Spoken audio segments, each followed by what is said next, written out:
तो इस वीडियो में चर्चा करेंगे हम लोग जो एग्जामिनेशन हुआ है 72 रूल का, उसका कट ऑफ क्या जा सकता है और प्रश्न का प्रकृति कैसा था, मतलब हार्ड था या मीडियम था या नॉर्मल था। तो टोटल क्वेश्चन को एक बार देखेंगे, बाद में उसका कट ऑफ के बारे में बोलेंगे और प्रश्न का जैसे सॉल्व होता जाएगा आपको पता चल जाएगा कि ये किस टाइप का प्रश्न था। सामान्यतः सभी लोगों ने बोला है कठिन था, कुछ लोगों ने बोला था थोड़ा कठिन से कम था, नॉर्मल तो यानी सरल तो कोई भी नहीं बोला है। तो आप पहले ही समझिए कि एवरेज से थोड़ा क्वेश्चन ऊपर है, क्योंकि यह डायरेक्टली यानी कि एलडीसी का है। एलडीसी का एग्जामिनेशन थोड़ा टफ होता ही है, फिर भी एक बार क्वेश्चन देखने के बाद डिस्कस करेंगे क्या कट ऑफ जा सकता है या कैसा प्रश्न है। तो नंबर 1 क्वेश्चन है आपका, Indian railway institute of financial management कहाँ स्थित है?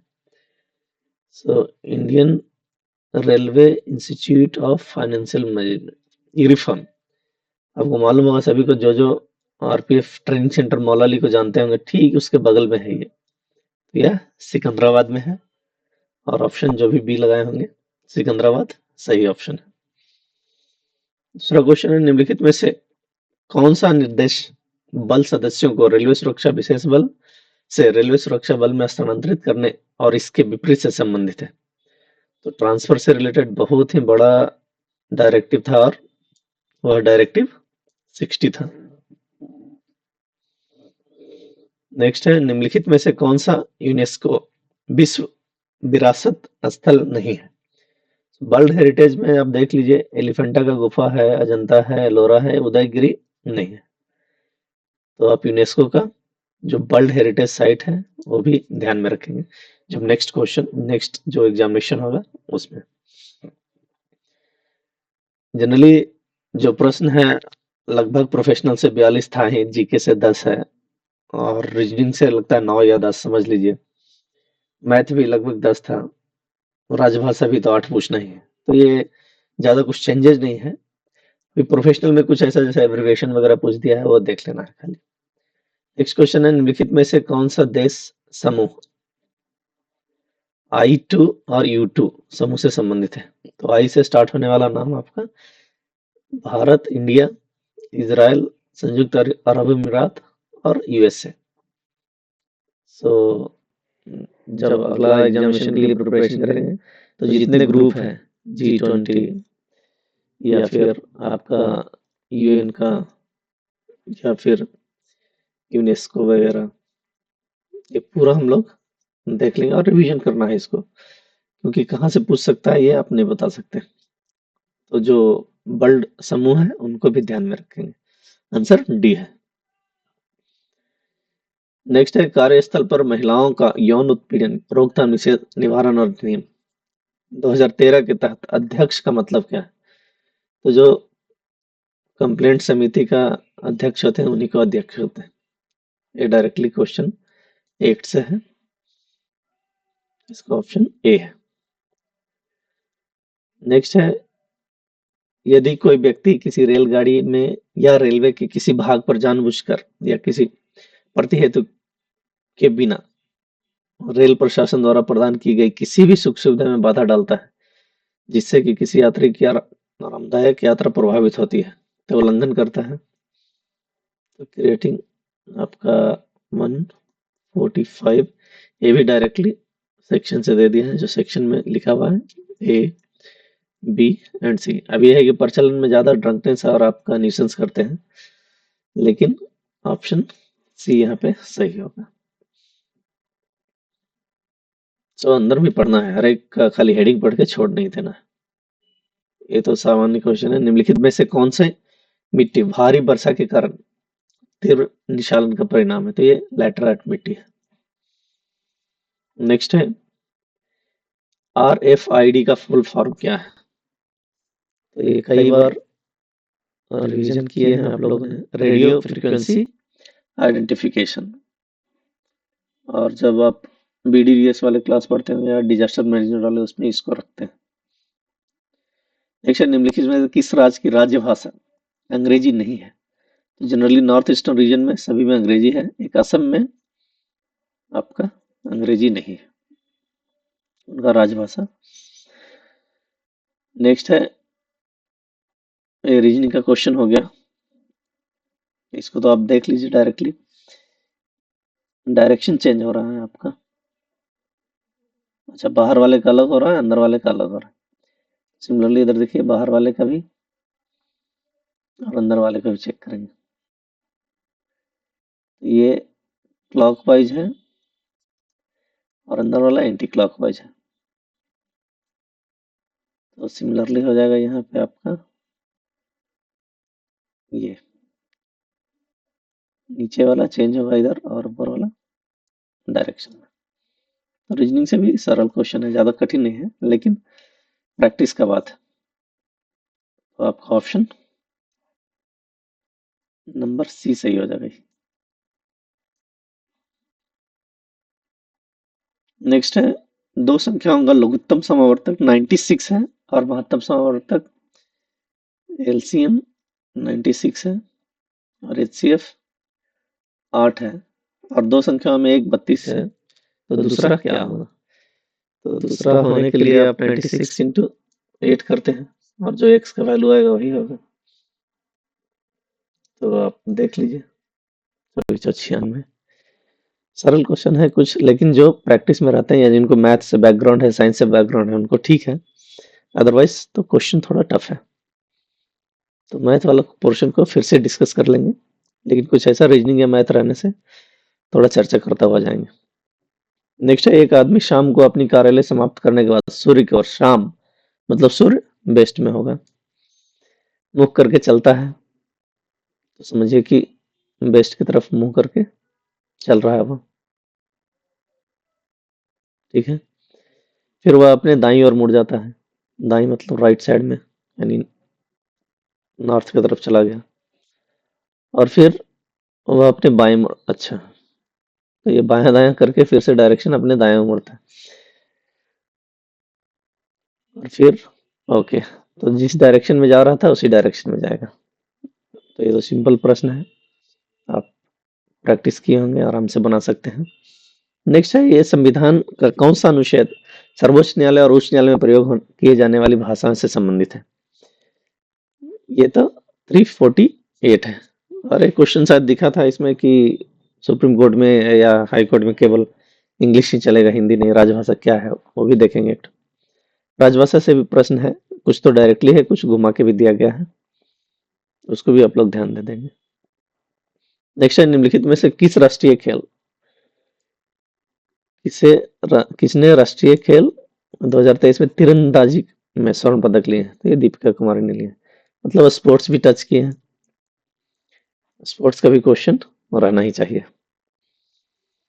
नेक्स्ट है, जो व्यक्ति किसी जांच अधिकारी द्वारा दंड प्रक्रिया संहिता सीआरपीसी 160 के तहत आदेश दिए जाने पर उपस्थित होने में विफल रहता है, उस पर दंड संहिता आईपीसी की धारा 174 लगेगा। तो ये भी डायरेक्टली सेक्शन से क्वेश्चन है। तो लॉ से जो या प्रोफेशनल से जो 42 है, उसमें भी हम लोग बाइफरकेट करेंगे कि आईपीसी से कितना पूछा है, सीआरपीसी से कितना पूछा है, यानी रेलवे एक्ट से, आरपीयूपी से क्या पूछा है। नेक्स्ट है, दंड प्रक्रिया संहिता की धारा धारा 438, तो 436, 437 एंड 438 आपको मालूम है क्या है? बेल है, तुरंत मंजूर करने के लिए अधिकारित है। तो ये तो एंटिसिपेशन है, एंटिसिपेटरी बेल तो आपको सेशन से लेना पड़ेगा, हाई कोर्ट से लेना पड़ेगा। तो ऑप्शन ए सही हो जाएगा। नेक्स्ट है, दंड प्रक्रिया संहिता सीआरपीसी की धारा 156 का 3 के अनुसार संज्ञेय अपराध में तो मजिस्ट्रेट न्यायालय द्वारा होगा, दूसरा को पावर नहीं। रेलवे सेवा आचरण नियम 1966 का कौन सा नियम कामकाजी महिलाओं के यौन उत्पीड़न पर रोक से संबंधित है? तो ये तीसरा का सी है, ये सेवा कंडक्ट रूल है, रेलवे सर्वेंट कंडक्ट रूल, इसका 3 का सी है। नेक्स्ट है, भारतीय संविधान के किस अनुच्छेद में भाषाई अल्पसंख्यकों के लिए राष्ट्रपति द्वारा नियुक्ति किए जाने वाले विशेष अधिकार का प्रावधान दिया गया? तो ये आपका है 350। राजभाषा का तो लगभग प्रश्न सभी लोग बनाए होंगे, एक दो छोड़ के, क्योंकि 8 में लगभग 6 तो सामान्य है, 2 थोड़ा कठिन था। नेक्स्ट है, भारतीय दंड संहिता की धारा 98 क्या है? विकृत चित्त। तो आप इसमें ऑप्शन में ही देख लीजिए, डायरेक्ट सी, अनसाउंड माइंड का जो है उनसे रिलेटेड है। नेक्स्ट है, भद्राचलम मंदिर समूह जो खबरों में थे, भद्राचलम राम मंदिर है, सबको मालूम है, और जो शायद सदर्न रीजन के होंगे, साउथ सेंट्रल रेलवे तरफ के, उनका तो एक पोस्ट भी है, आरपीएफ पोस्ट भी है, आरपीएफ पोस्ट है बीडीसीआर भद्राचलम रोड। तो साउथ वाले को आसान हुआ होगा, लेकिन नॉर्थ वाले के लिए कठिन सब प्रश्न है। दंड प्रक्रिया संहिता संशोधन अधिनियम 2005 द्वारा निम्नलिखित में से किस धारा में प्रावधान है कि असाधारण परिस्थिति के सिवाय कोई भी स्त्री सूर्यास्त के पश्चात या सूर्योदय के पूर्व गिरफ्तारी 46 है। अच्छा, 46 में भी आपका 1 2 3 4 ऑप्शन में दिया, मतलब यहाँ पे ऑप्शन टफ कर दिया गया। तो आप अगर अरेस्ट से रिलेटेड समझ में आ गया क्वेश्चन, तो आप 46 मार सकते हैं, क्योंकि 46 कोई दूसरा ऑप्शन नहीं है। लेकिन अगर ज्यादा टफ करना है तो 46 का ही 1 2 3 4 5 6 देने से, 4 देने से कंफ्यूज हो जाता। तो यहाँ पे आंसर 46 हो जाएगा। यानी कि डायरेक्शन आप लोग के लिए तय है कि आप अभी डायरेक्ट जो हेडिंग पढ़ते थे, अभी उसके जो इनसाइड में सब क्लॉजेज हैं उनको भी पढ़ेंगे। नेक्स्ट क्वेश्चन है, देश का जो संबंध राष्ट्रपति से है, राज का वही संबंध है। देखिए, सरल प्रश्न है, इसका एक तो सेट भी दिया था मैं। तो राज्य में राज्यपाल हेड है और देश में राष्ट्रपति। इस संशोधन अधिनियम ने हिंदी भाषा में संविधान के आधिकारिक पाठ से संबंधित प्रावधान शामिल किया। ये तो 58 संशोधन है, और इसमें जो प्रावधान है उसको भी एक बार देख लीजिएगा। नेक्स्ट है, रीजनिंग है, बोला हिंदी रीजनिंग और मैथ को एक बार और चर्चा करूंगा। तो एस का अर्थ है माइनस, क्यू का अर्थ है मल्टीप्लाई, आर का अर्थ है डिवीजन, पी का अर्थ है प्लस। तो सिंपल प्रश्न है, आप यहाँ पे ऐड कर लीजिए, माइनस कर लीजिए और आंसर जोड़ लीजिए 42। इस पे ज्यादा चर्चा करेंगे नहीं, कुछ टफ रहने से, कुछ नया रहने से उस पर देखेंगे। नेक्स्ट है, रेलवे अधिनियम संशोधित किस धारा के तहत जानबूझकर अपमान करना, जांच में बाधा उत्पन्न करना? ये 180। ये टफ हो गया है, क्योंकि 180 का जब ऑप्शन दिए हैं उसमें ए बी सी डी ई सब दिए हैं, तो यहाँ पे सावधानी से पढ़ के ही आंसर करना पड़ेगा। तो आंसर 180 का जी, क्योंकि जो इंक्वायरी है पूरा का पूरा 180 है। नेक्स्ट है, एक बल्लेबाज अपनी 17वीं 70th पारी में 85 स्कोर बनाता है और इस प्रकार अपने औसत में 3 की वृद्धि करता है। औसत से रिलेटेड पारी है, तो आप इसको आंसर डायरेक्टली कर लेंगे। और मैथ का भी कुछ कठिन कुछ सरल है, तो मॉडरेट समझ लीजिए, तो आंसर 37 ले लीजिए। भारतीय दंड संहिता में सदोष परिरोध को किसके अंतर्गत परिभाषित है? 340। तो आप कन्फाइनमेंट वाले को ही ध्यान में, मतलब आईपीसी से तो देख रहा हूँ कि डायरेक्टली क्वेश्चन, इसमें कुछ चेंज नहीं किया है, क्वेश्चन को डायरेक्ट कुछ घुमाया नहीं है। भारतीय साक्ष्य अधिनियम 1872 की किस धारा के तहत दांडी कार्रवाई में प्रलोभन, धमकी या वादे का कारण स्वीकृति विसंगत है? तो आपका 24 ऑप्शन सही हो जाएगा सेक्शन। ये भी आपका क्या है, डायरेक्टली क्वेश्चन है, 24 25 26 जो भी है डायरेक्ट सीधा सीधा दे दिया। नेक्स्ट है, आवर्त सारणी में साइंस से रिलेटेड लग रहा है। आवर्त सारणी में निम्नलिखित में से किस तत्वों का क्वथनांक सबसे कम और उच्चतम है? तो ये सबसे कम हीलियम और टंगस्टन का है। जो भी अक्रिय गैस है उसका सेपरेट कॉलम है, और हल्का इसमें सबसे ज्यादा टंगस्टन और हीलियम ही। कथन के बारे में सही प्रतिक्रिया दें। भारतीय दंड संहिता आईपीसी की धारा 410 के अर्थ में एक संपत्ति को, जो स्टोलन प्रॉपर्टी, चुराई हुई संपत्ति कहा जाता है यदि स्वामित्व में परिवर्तन होता है। चोरी के द्वारा, लूट के द्वारा, आप किसी के भी द्वारा करेंगे तो इसको हम स्टोलन प्रॉपर्टी कहेंगे। नेक्स्ट है, प्रस्तावना में निम्नलिखित शब्दों का सही क्रम क्या है? भारत के लोग भारत को एक संपूर्ण प्रभुत्व संपन्न समाजवादी पंथ निरपेक्ष लोकतंत्रात्मक गणराज्य बनाने के लिए। तो ये हो गया आपका ऑप्शन नंबर डी। कॉन्स्टिट्यूशन से भी प्रश्न है। एनडीपीएस की धारा 42 के 1 के अंतर्गत यदि कोई अधिकारी किसी सूचना में को लिखित दर्ज कराता है तो वह कितने घंटे तक, तो 72 घंटे तक उसको भेजना पड़ेगा वरिष्ठ अधिकारी को। दंड प्रक्रिया संहिता की धारा 167 के तहत मौत, आजीवन कारावास या कम से कम 10 साल की अवधि के कारावास से दंडनीय अपराधों के अलावा अपराधों के लिए जांच के दौरान निवृत्त किए जाने की, तो ये 60 दिन के लिए किया जा सकता है अधिकृत। नेक्स्ट है, एक काम को समय और काम 10 दिन में कर सकता है। ए 10 दिन में, बी 15 दिन में। आप मैथ से रिलेटेड है ना, फिर से इसको चर्चा कर लेंगे तो और डायरेक्टली समझ लीजिए जो आंसर इसका है। तो समय और काम से प्रश्न है ये। नेक्स्ट है, 4 वर्षों में एक निश्चित धनराशि पर साधारण ब्याज से प्रश्न है ये, सिंपल इंटरेस्ट का है। तो उसका सिंपल इंटरेस्ट और चक्रवृद्धि ब्याज जो कंपाउंड इंटरेस्ट है उस पर दोनों का देख लेंगे, या फिर मैथ का जब चर्चा करता हूँ उसमें इसको एक्सप्लेन करूंगा लाइन बाय लाइन। अभी फिलहाल नेक्स्ट है, निम्नलिखित विस्फोटक में से कौन से द्वितीयक विस्फोटक है? तो आपका द्वितीयक है, एक तो टीएनटी लग रहा है, एक आरडीएक्स है। यहाँ 2 और 4, तो आपका ऑप्शन सी सही हो जाएगा, 2 और 4। नेक्स्ट क्वेश्चन है, निम्नलिखित में से किन देशों ने हाल में चतुर्भुज सुरक्षा वार्ता क्वाड में प्रवेश किया है? इंडिया इस बार ऐड हुआ, इंडिया के साथ और भी इंडिया, यूएसए, जापान और ऑस्ट्रेलिया। ऑप्शन ये करंट अफेयर्स का क्वेश्चन है। नेक्स्ट है, किशोर न्याय बालक की देखरेख संरक्षण अधिनियम 2015 के अनुसार निम्नलिखित में से किन बच्चों को विशेष गृह में रखा जा सकता है जो कानून उल्लंघन करेंगे? तो आपका जुवेनाइल जस्टिस वाला भी देख लीजिएगा। दंगा के संबंध में निम्नलिखित में से कौन सा सही है? तो वास्तविक बल या हिंसा का प्रयोग किया जाना चाहिए।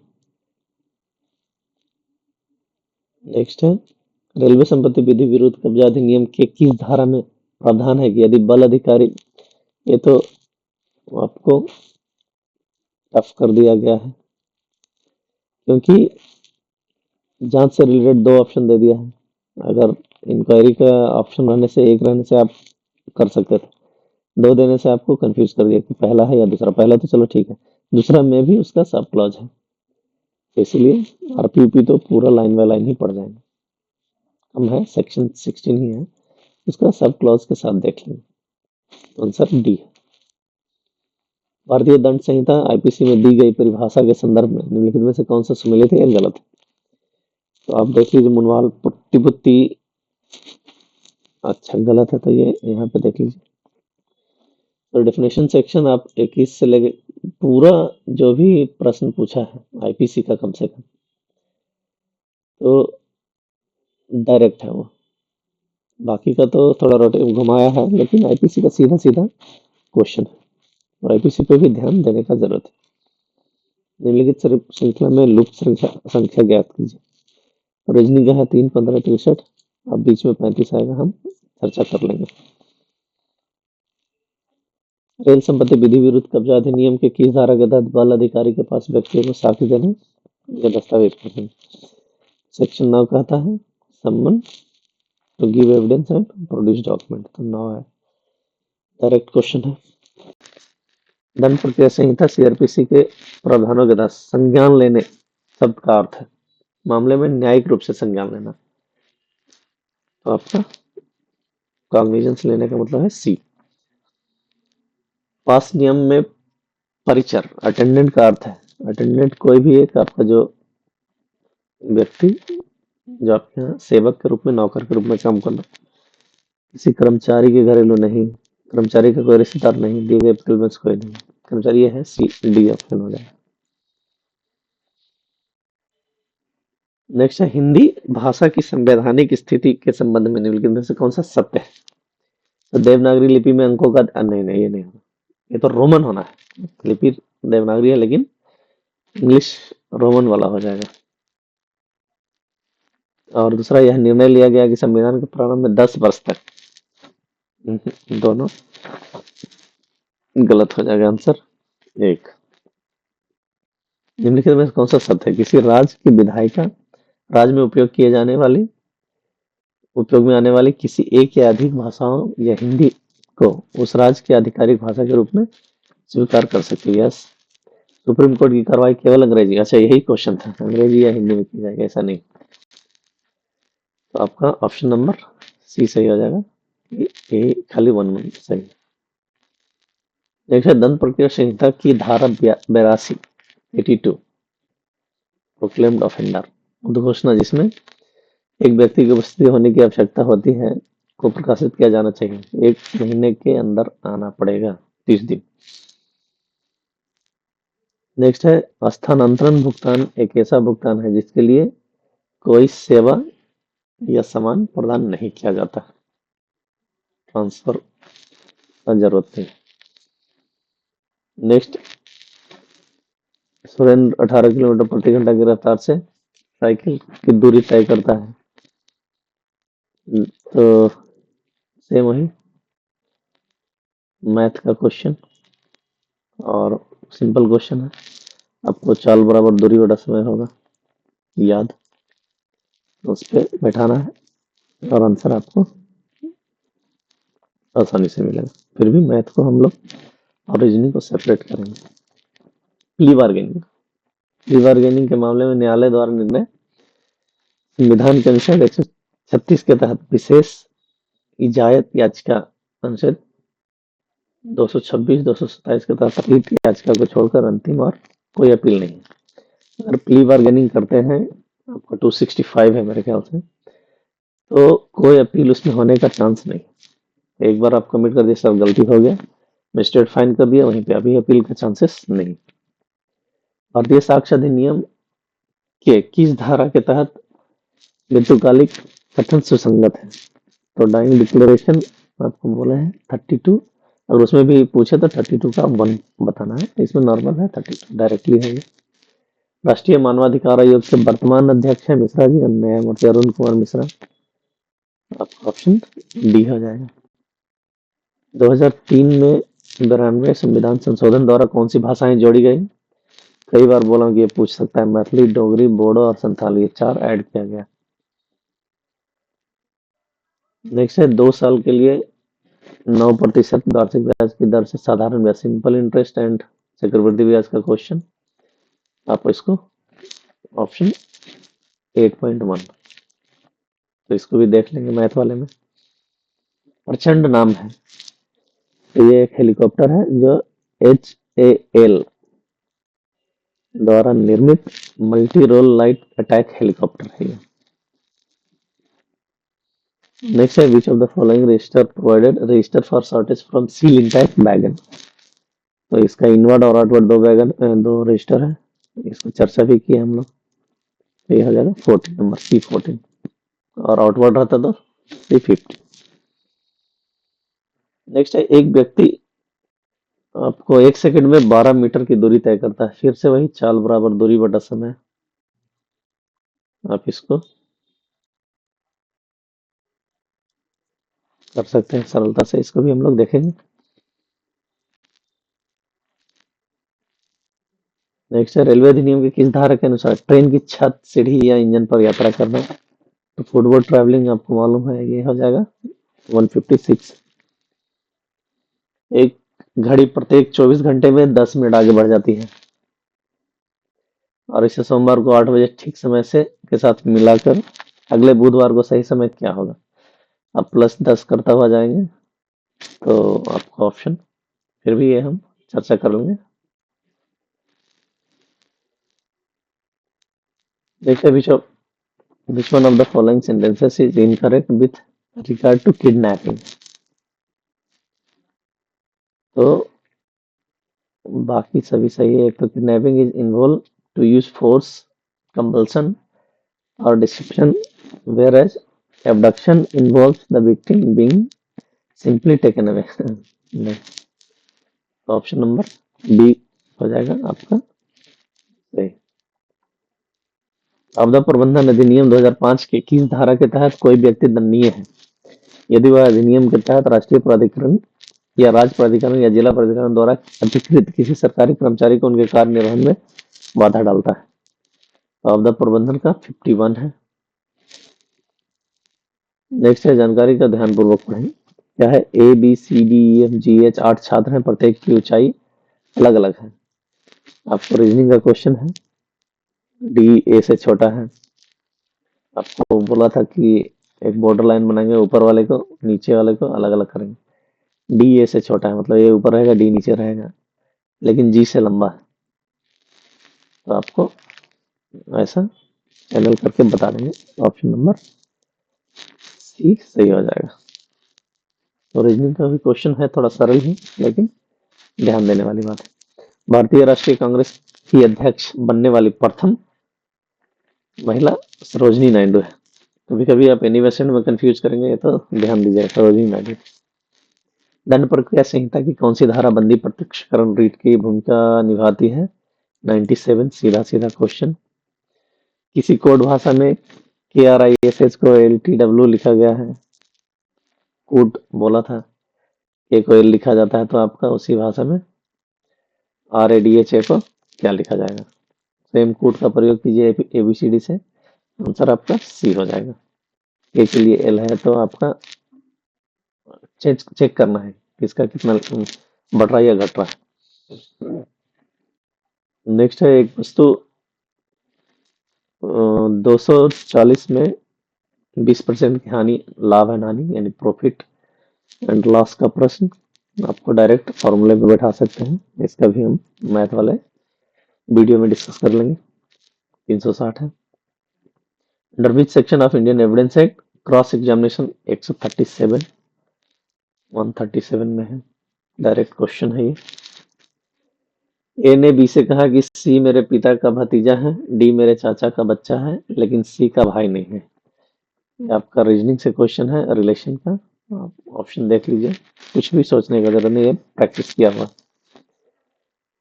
यदि सूचना का अधिकार अधिनियम 2005 के तहत मांगी गई जानकारी किसी व्यक्ति के जीवन का या स्वतंत्रता से संबंधित है, तो उसे प्रदान किया जाएगा 48 घंटे के अंदर।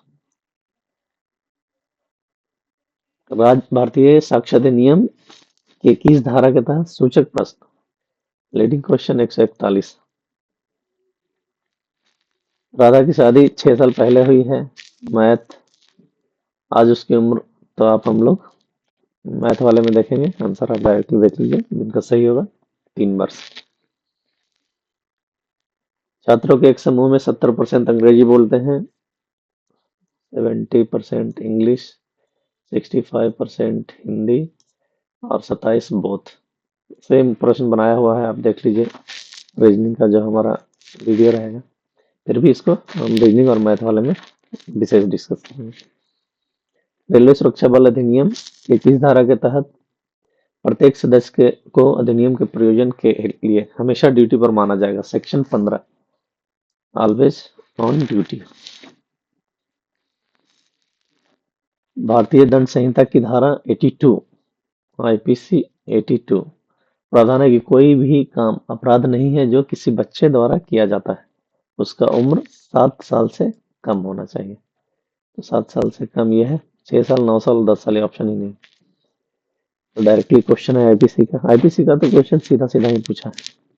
यदि ए बी रेशियो है, तो आपका क्या सी डी और ई एफ का सेम क्वेश्चन हम लोग मैथ में कर लेंगे। 1:2 आंसर मैच कर लीजिएगा। तकनीकी रेल विषय पर मौलिक हिंदी पुस्तक लेखन के लिए रेलवे बोर्ड द्वारा कौन सा पुरस्कार दिया जाता है? टेक्निकल बोला था मैं कि टेक्निकल वाला ध्यान रखिएगा। लाल बहादुर शास्त्री पुरस्कार, इसका अमाउंट भी बताया गया था। कौन सा स्थायी आदेश सेवा मामलों में अपने हित को आगे बढ़ाने के लिए बल सदस्य द्वारा बाहरी दबाव डालने के विषय में संबंधित है। नेता से फोन कराएंगे, स्टैंडिंग ऑर्डर नंबर और 109।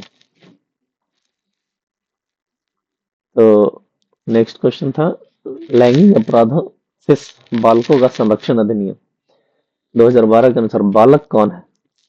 बालक मतलब वही 18 वर्ष, इसमें चेंज नहीं हुआ है कुछ भी। तो आप 18 वर्ष से कम। ये आपका असली क्वेश्चन था। अभी हम लोग इस पे चर्चा कर लेते हैं कि क्वेश्चन कैसा था। तो क्वेश्चन का जो लेवल आप समझिए वो है टफ, बार, थोड़ा मॉडरेट मान लेंगे, क्योंकि क्वेश्चन तो अच्छा पूछा गया है।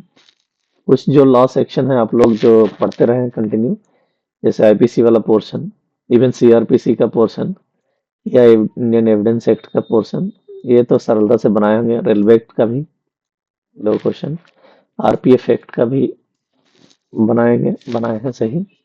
अच्छा, रूल्स का ज्यादा क्वेश्चन नहीं है, रूल्स लोग ज्यादा पढ़े थे तो इसको भी ध्यान देंगे। लेकिन जो क्वेश्चन है आपका जीके का, इवन मैथ का या रीजनिंग का, तो जो सामान्य विद्यार्थी हैं, समान जो अपना स्टाफ है, उनको मैथ और रीजनिंग का थोड़ा कठिन बुझाया होगा। अगर प्रैक्टिस किए होंगे तो उनको ये भी सरल होगा। कुछ जो करंट अफेयर्स पूछ दिया है वो भी सरल था, लेकिन जब तक वो पढ़ेंगे नहीं तो सरलता नहीं है। तो ऑन एन एवरेज आप समझ लीजिए कि ये क्वेश्चन तो टफ था। लेकिन कट ऑफ का जहां बात करेंगे तो हम लोग, आप समझ लीजिए कि क्वेश्चन टोटल 80 है तो आप 55 से 65 के बीच में जाएगा, क्योंकि कहीं कहीं वैकेंसी ज्यादा है, कहीं कहीं वैकेंसी कम है। तो ये अगर मान के चलिए कि किसी ने 55 से 60 के बीच में किया है तो चांसेस है, प्रोबेबिलिटी है कि उनका सिलेक्शन हो सकता है। क्योंकि कहीं कहीं वैकेंसी कम होने से कट ऑफ बढ़ेगा, अगर वैकेंसी ज्यादा है तो कट ऑफ थोड़ा कम हो सकता है। लेकिन ये वैरी करेगा 65 से 55 के बीच में, इससे नीचे जाना नहीं चाहिए और इससे तो ऊपर बिल्कुल ही नहीं जाना चाहिए, इससे नीचे ही रहेगा।